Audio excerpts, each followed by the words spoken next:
so much for joining us. Of course, we'll continue to bring you all the updates coming out of Bangladesh as those keep rolling in. We now turn over to the US for our next story. And President Donald Trump is reportedly planning to scale back some of the tariffs on steel and aluminium goods.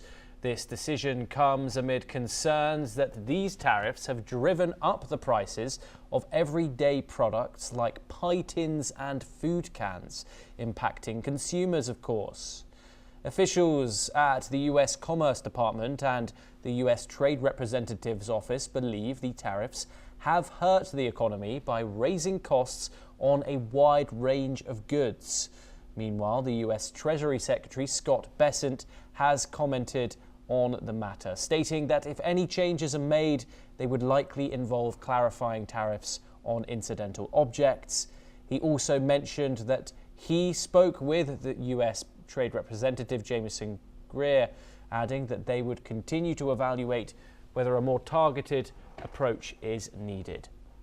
These potential tariff cuts, US steel and aluminium producers saw their stock prices fall as market reactions to tariff changes tend to be volatile. The Trump administration is also considering focusing the tariffs on specific national security concerns rather than expanding the list of affected goods.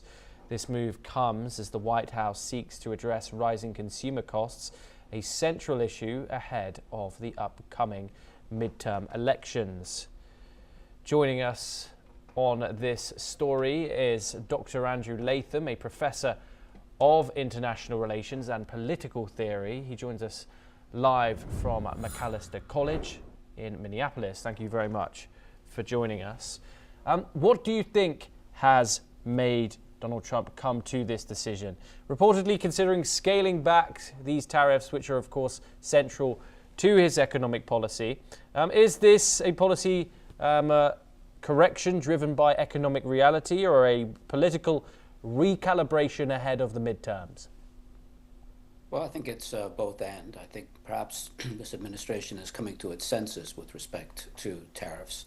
They are a blunt instrument, and they served initially a partisan political function with his base and with the people he wanted to bring into that base.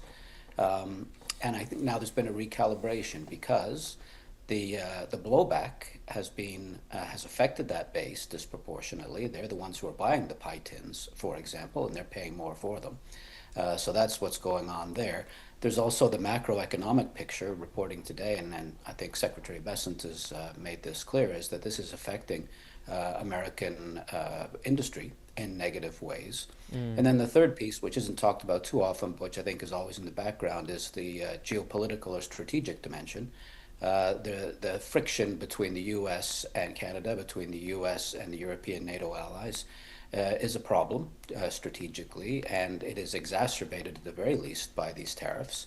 And so I think a movement away from tariffs as a blunt instrument towards tariffs as a more surgical instrument is what's happening here. They're not going to go away entirely, but I think in terms of reducing the negative impact on his base and reducing the friction amongst allies, we're likely to see a serious recalibration.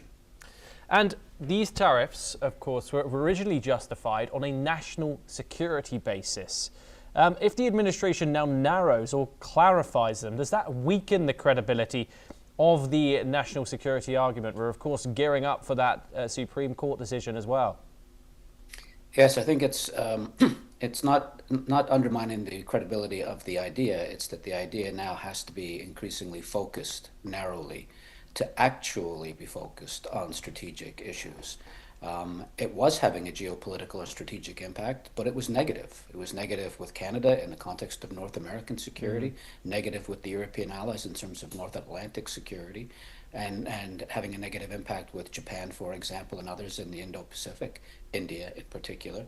I think the recognition, it's finally dawned on this administration that if it's serious about using this instrument to advance America's geopolitical interests, they need to be applied surgically, not like a cricket bat over the head. Okay, Andrew, do stay with us as we turn over to our next story. The French Defense Minister